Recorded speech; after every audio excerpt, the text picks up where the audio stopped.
Greg, so the GSTHR event here today, the Global State of Tobacco Harm Reduction, how did it start? What is it? I find it quite important because in many regions of the world, it is a big unknown. I mean, we have just recently had an experience with a group of people working in drugs harm reduction in Central Asia, in countries like Uzbekistan, Tajikistan, Kyrgyzstan. And the whole notion of tobacco harm reduction was like a jaw-dropping thing for them. I mean, they said, what? What is it? I mean, we are totally not aware of it. So yes, I mean... So the concept of reduced harm products, so you can still use nicotine, but it to be safer, that was completely... Yes, definitely. And this is consistent with also my experience of several discussions and that I had an occasion to have with users of safer tobacco products in countries actually closer to the West, like Ukraine, Lithuania, and so on. For example, in Ukraine, and today's presentation from Natalia was exactly from there, you can see heated tobacco products pretty much everywhere. They are being advertised very heavily, and you can see many people using them, many, especially young people. What has been quite shocking for me was realizing that they have no clue about the reduced risk value of it. To them, it's just a modern gadget. And this is something that got me really stunned for a little while, realizing that they don't know that this is something that can actually help them. They are just doing that because it's a modern gadget. And so it's cool a little bit. It's cool, but it shows a huge gap. I mean, whatever is the reason for that, whether the companies that are offering that are actually missing that opportunity, or for whatever other reasons, people are kept unaware, or people are simply unaware of the health gains that switching to safer nicotine products can bring them. So, bringing that knowledge to, especially to those regions of the world which are still pretty much unaware, I just find it of great importance.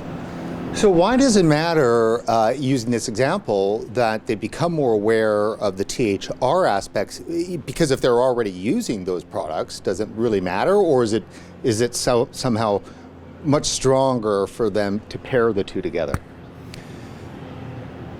I think it is very important because there will be only a specific group. I expect there would be mostly a specific group that will be using those products out of curiosity as a trendy gadget. This would be people that normally would probably reach out to get a cigarette. Now they have reached out for the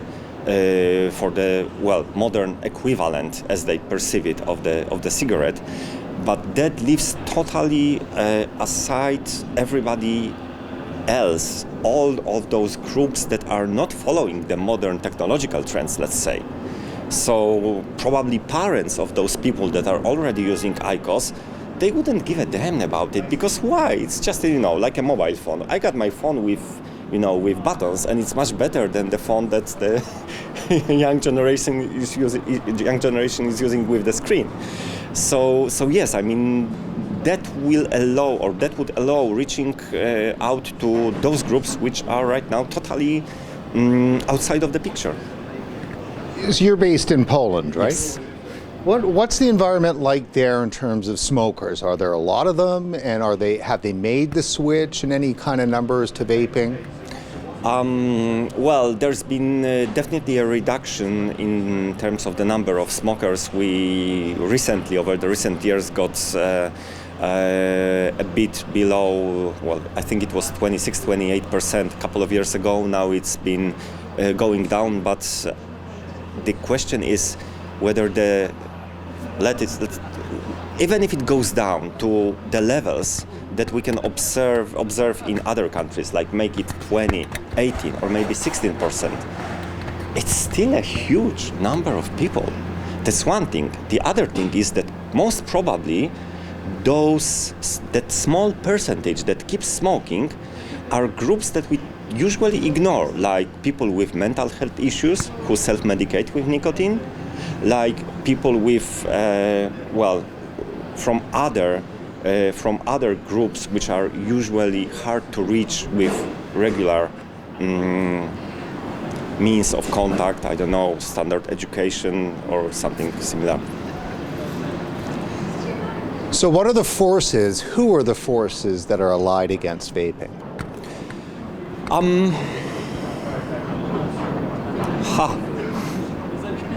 It would be too simple to be able to point out you are the guilty one. It's no way. I mean, I would say it's a set of circumstances. Of course, there are some organizations which are, for probably very mistaken reasons, trying to discourage people from vaping. There are, at least this is a case in Poland, a large number of medical doctors, of nurses are totally not aware of the benefit. So there is no single reason that we can assign here, but what I think can be done is, or let's rephrase it. While it's hard to identify a single reason, it's probably easy to identify a way out of it. And I would say the way out of it is a solid education. It's like with everything else, like, I don't know, with the risk of sexually transmitted diseases. You cannot stop people from having sex, but you can explain to them how to do it safely.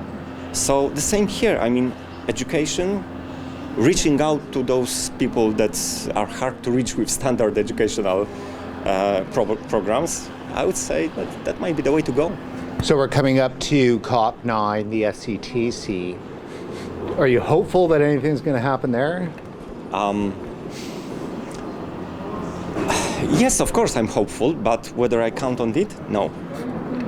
No, I would be hopeful, but I think it might be too early for this year's FCTC.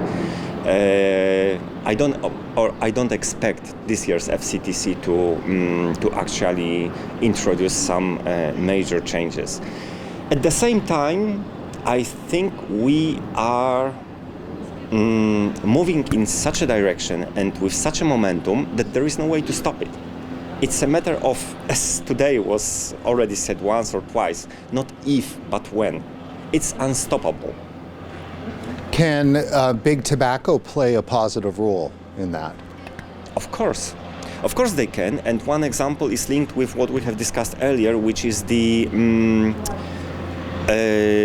whole thing with heated tobacco products in Eastern European countries.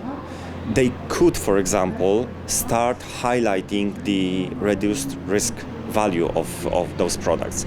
Of course, very often that would require cooperation from the governments, from the lawmakers, so that they are actually allowed to state any such thing, because there are, many places in the world where companies are simply not allowed to even mention that these products have either a reduced risk or even a potentially reduced risk.